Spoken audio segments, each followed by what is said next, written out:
Welcome students. इस video में मैं आपको accounts of holding companies chapter के कुछ और एग्जाम्पल करवाऊंगी। लास्ट 2 वीडियोस में कुछ एग्जाम्पल मैं आपको इसके करवा चुकी हूँ। हम स्टार्ट करते हैं नेक्स्ट टॉपिक से, that is shares of subsidiary company acquired during the year.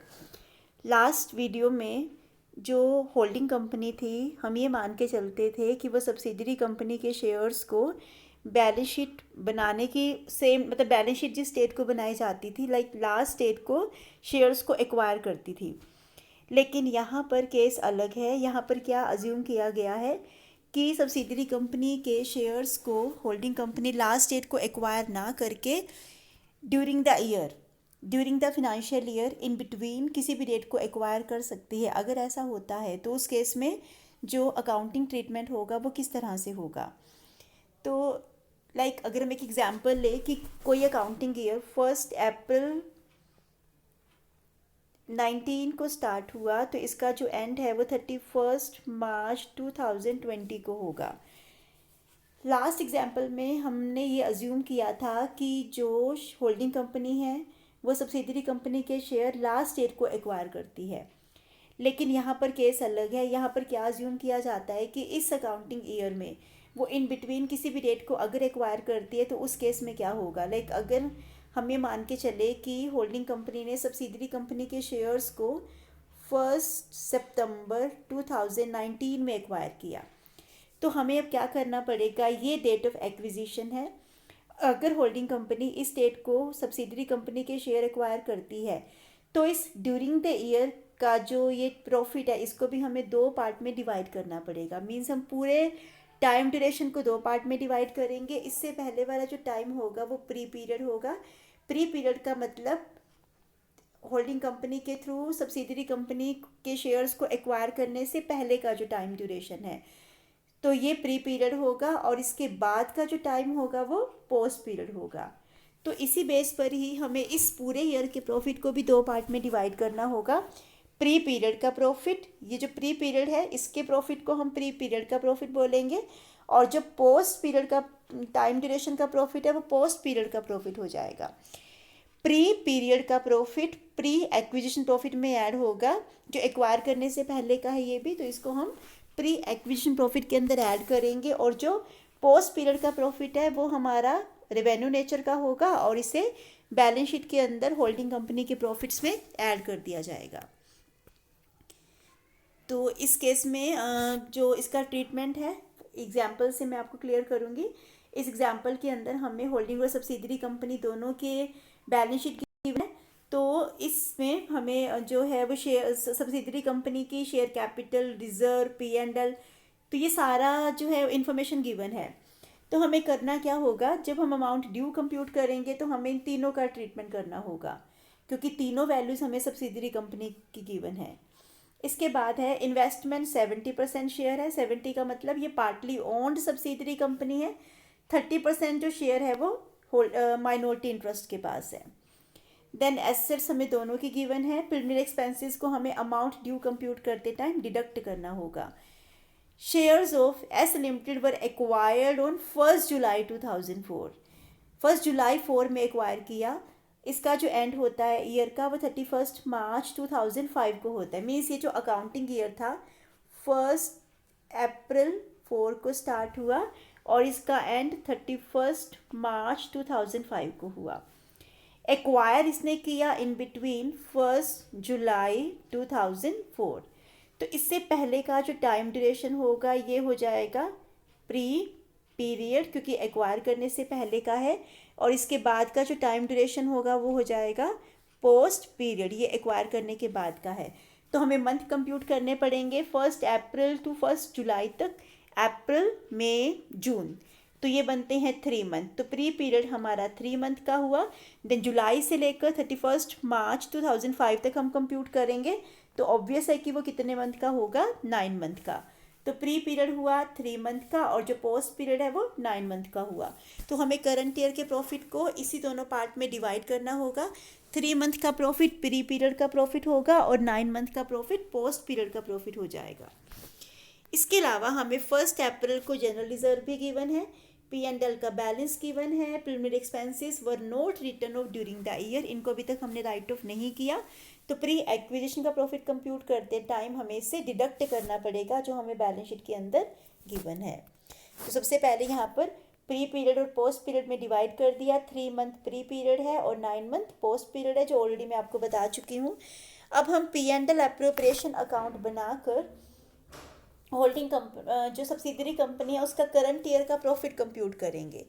हमें बिगनिंग की डेट को जनरल रिजर्व भी गिवन है और P&L का बैलेंस भी गिवन है, ये जनरल रिजर्व है और ये P&L का बैलेंस है। इसके अलावा हमें एंड की डेट को भी जनरल रिजर्व और P&L का बैलेंस गिवन है। तो हम इन चारों इन्फॉर्मेशन के बेस पर करंट ईयर का प्रॉफिट कंप्यूट कर सकते हैं। तो हमें करना क्या होगा, P&L एप्रोप्रिएशन में हम पहले प्रॉफिट को बाय बैलेंस ब्रोड डाउन दिखाएंगे, ये ओपनिंग प्रॉफिट है। फिर हमें क्लोजिंग प्रॉफिट इस तरफ दिखाना है, अगर प्रॉफिट है तो ओपनिंग यहाँ आता है और क्लोजिंग हम इस तरफ दिखाएंगे। अब आपको कंप्यूट करना है ट्रांसफ़र टू रिजर्व, ये हम डेबिट में दिखाएंगे और ये आएगा कैसे, क्लोजिंग में से हमने ओपनिंग रिजर्व को डिडक्ट कर दिया तो वहाँ से हमारे पास ट्रांसफ़र टू जनरल रिजर्व हो गया। अब हमें दोनों साइड का डिफरेंस कंप्यूट करना है, 2,60,000 में से हम इस 1 लाख को डिडक्ट करेंगे तो हमारे पास करंट ईयर का प्रॉफिट आ जाएगा। इस करंट ईयर के प्रॉफिट को हमने 2 पार्ट में डिवाइड करना है। करंट ईयर का प्रॉफिट जो प्री पीरियड का होगा वो 3 मंथ का होगा और पोस्ट पीरियड का जो प्रॉफिट होगा वो 9 मंथ का होगा। 3 मंथ का प्रॉफिट 40,000 हुआ और 9 मंथ का प्रॉफिट 120 है। जो ये 9 मंथ का प्रॉफिट है यही प्रॉफिट पोस्ट एक्विजिशन का प्रॉफिट हो जाएगा, एक्वायर करने के बाद का प्रॉफिट है। अब आपको करना क्या है, जो प्री पीरियड का प्रॉफिट हमारे पास आया इसको हमें प्री एक्विजिशन प्रॉफिट के अंदर ऐड कर देना है। तो हम प्री एक्विजिशन प्रॉफिट कंप्यूट करेंगे, ये फॉर्मूला मैं आपको लास्ट वीडियो में बता चुकी हूँ। इसके अंदर हम P&L का ओपनिंग बैलेंस लेते हैं, जनरल रिजर्व का ओपनिंग बैलेंस लेते हैं और इसके साथ साथ हमें प्री पीरियड का प्रॉफिट भी लेना है जो अभी हमने कंप्यूट किया, दैट इज़ फॉर 3 मंथ, और प्रिलिमिनरी एक्सपेंसेस को हम डिडक्ट करेंगे तो वहाँ से हमारे पास प्री एक्विजिशन का प्रॉफिट आ जाएगा। इसके बाद अब हमें कंप्यूट करना है पोस्ट एक्विजिशन का प्रॉफिट, जो हमने 9 मंथ का प्रॉफिट कंप्यूट किया। ये जो 9 मंथ का प्रॉफिट लिया था यही हमारा पोस्ट एक्विजिशन का प्रॉफिट हो जाएगा, 1,20,000 का। अब हमें अमाउंट ड्यू कंप्यूट करना है, तो अमाउंट ड्यू कंप्यूट करने के लिए सब्सिडरी कंपनी की इक्विटी शेयर कैपिटल के अंदर हम प्रिलिमिनरी जो प्री एक्विजिशन प्रॉफिट है इसको हम ऐड करेंगे और इसमें एक्विजिशन का परसेंटेज ले लेंगे, दैट इज़ 70%। तो सब्सिडरी कंपनी की इक्विटी शेयर कैपिटल हमें बैलेंस शीट के अंदर गिवन है 3 lakh plus pre acquisition profit जो अभी हमने यहाँ कंप्यूट किया और इसका हमने इन दोनों के टोटल का हमने 70% ले लिया, दैट इज़ 3,22,000। अब आपको अमाउंट पेड में से, ये पेड आपकी इन्वेस्टमेंट की अमाउंट होती है जो बैलेंस शीट के अंदर ही गिवन होती है। एसेट में 70% एक्वायर किया था होल्डिंग कंपनी ने शेयर, तो 4 लाख का अमाउंट पेड हुआ। अब हम कंपैरिजन अमाउंट ड्यू के साथ करेंगे। अमाउंट पेड अगर ज़्यादा है तो गुडविल आएगी और अगर अमाउंट ड्यू ज़्यादा है तो कैपिटल रिजर्व होगा। तो इस क्वेश्चन के अंदर क्योंकि पेड ज़्यादा है तो हमारे पास गुडविल आ जाएगी और गुडविल 78,000 की है, इसको हम बैलेंस शीट में एसेट साइड में दिखाएंगे।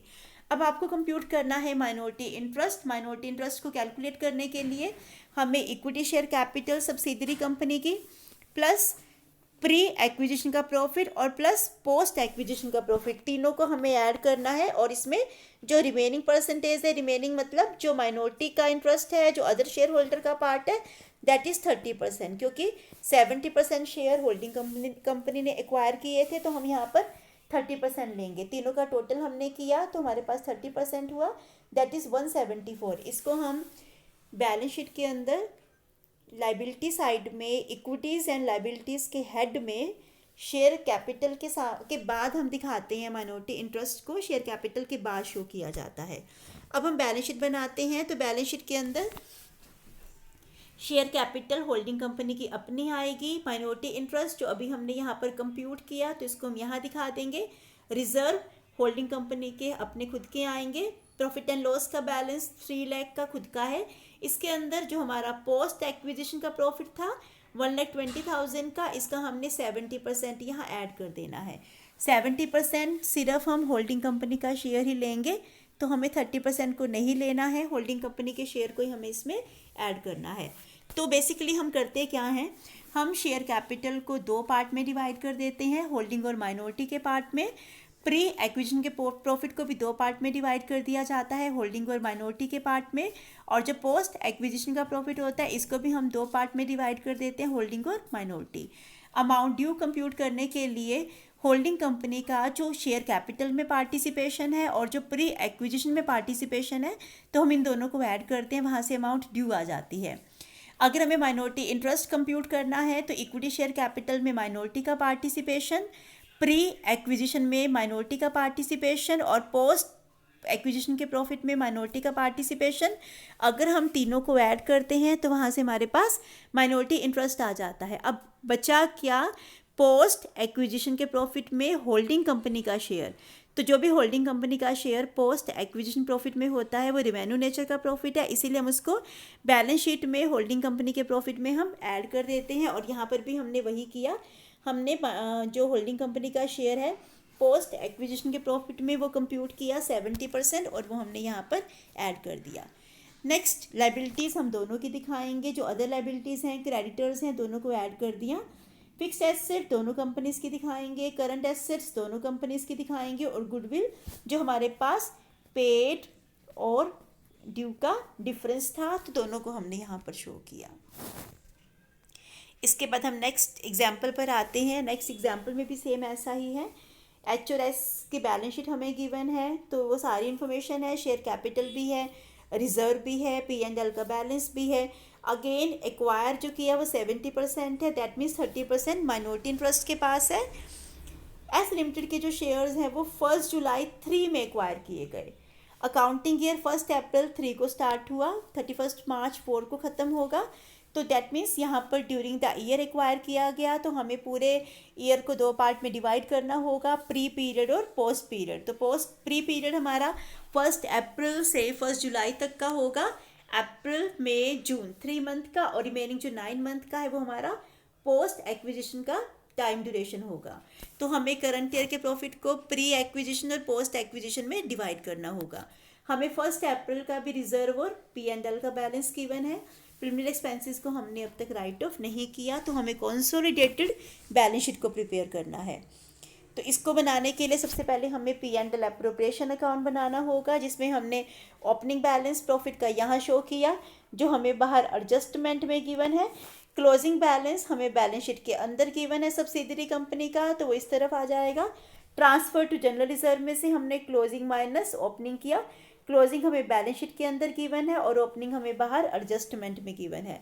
अब हमने दोनों साइड का डिफरेंस कंप्यूट किया, तो बैलेंसिंग फिगर हमारे पास करंट ईयर का प्रॉफिट होगी। इस करंट ईयर के प्रॉफिट को हम दो पार्ट में डिवाइड कर देंगे, प्री और पोस्ट। प्री हमारा 3 मंथ का है और पोस्ट हमारा 9 मंथ का है। तो 20,000 को हमने 3 और 9 मंथ में डिवाइड किया, दैट इज़ 5,000 और 15,000। जो हमारा प्री पीरियड का प्रॉफिट है ये प्री एक्विजिशन के प्रॉफिट में ऐड हो जाएगा।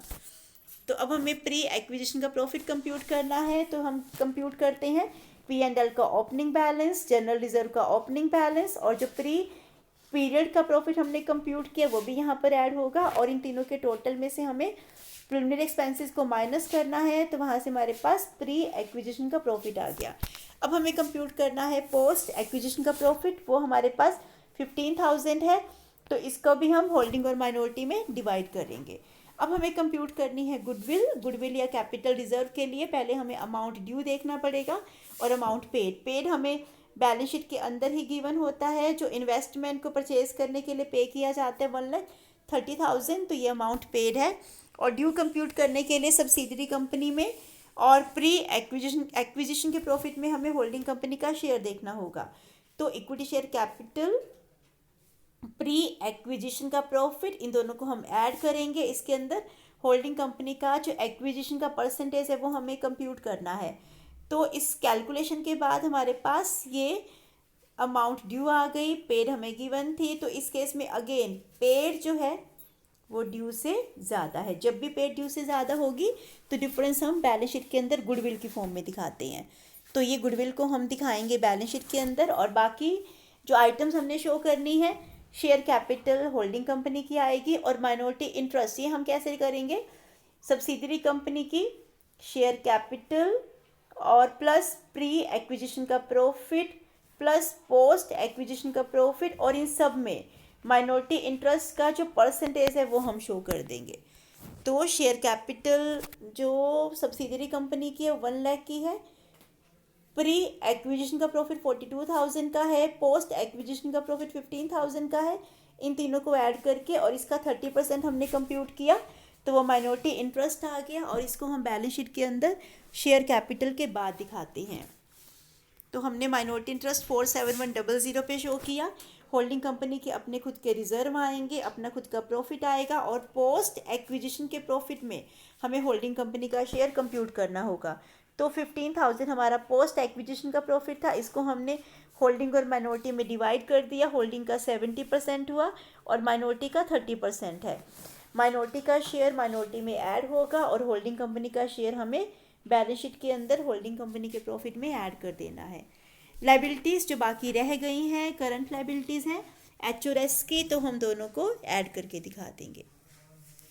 इसके बाद 16th एग्जाम्पल भी ऑलमोस्ट सेम है। तो इस क्वेश्चन के अंदर भी जो बैलेंस शीट है वो हमें 31 मार्च को गिवन है 5 में, और रिज़र्व हमें एस लिमिटेड के गिवन नहीं है, स्टार्ट जो एंड का कोई रिज़र्व नहीं था। P&L का बैलेंस हमें गिवन है। इन्वेस्टमेंट अगेन 70% है तो 30% माइनॉरिटी का हुआ।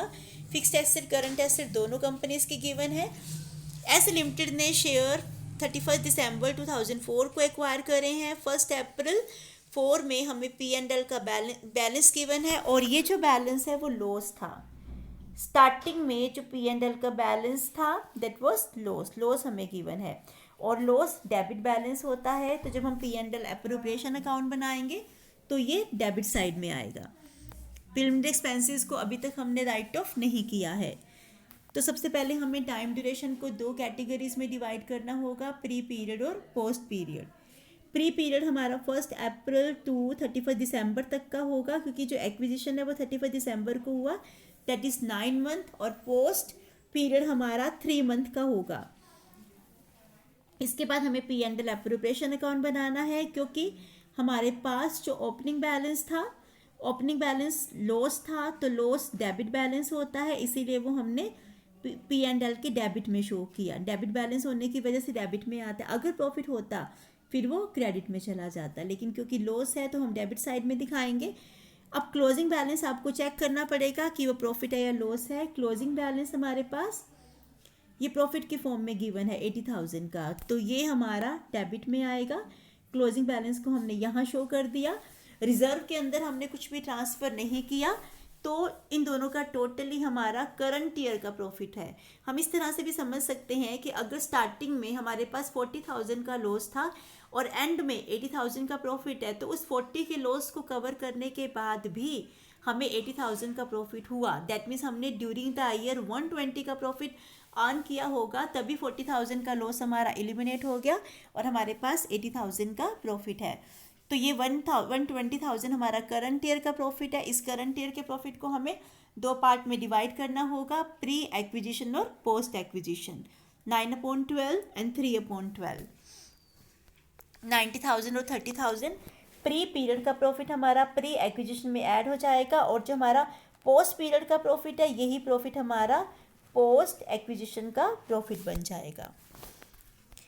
तो हमें प्री पीरियड का प्री प्रॉफिट, या इसको हम कैपिटल प्रॉफिट भी बोलते हैं, ये हमारा प्री एक्विजिशन का प्रॉफिट है। तो इसमें हम P&L का ओपनिंग बैलेंस लेंगे। ओपनिंग बैलेंस हमारा नेगेटिव फॉर्म में आएगा क्योंकि वो लॉस था।